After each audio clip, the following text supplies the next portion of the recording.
Part of the reason we went into Iraq was the main reason we went into Iraq at the time was we thought he had weapons of mass destruction. Turns out he didn't, but he had the capacity to make weapons of mass destruction. But I also talked about the human suffering in Iraq. Even more trouble in a part of the world that had so much resentment and so much hatred that people came and killed 3,000 of our citizens. You know, I've heard this theory about, everything was just fine until we arrived, and kind of stir up the hornet's nest theory. It just doesn't hold water as far as I'm concerned. The terrorists attacked us and killed 3,000 of our citizens before we started the freedom agenda in the Middle East. They were...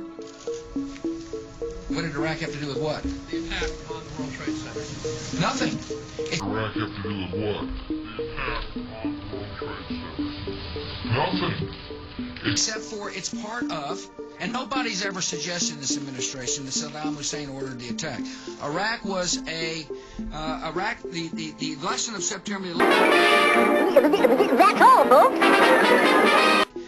Iraq, the lesson of September 11th is take threats before they fully materialize, Ken. Nobody's ever suggested that the attacks of September the 11th were ordered by Iraq.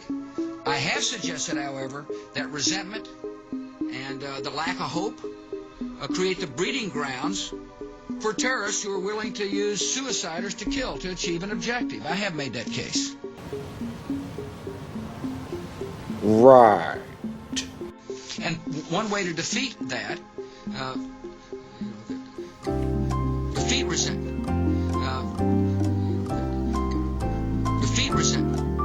is with hope.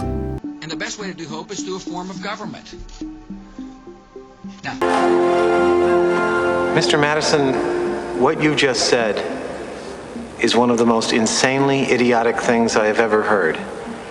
At no point in your rambling, incoherent response were you even close to anything that could be considered a rational thought. Everyone in this room is now dumber for having listened to it. I award you no points, and may God have mercy on your soul. Okay, a simple wrong would have done just fine, but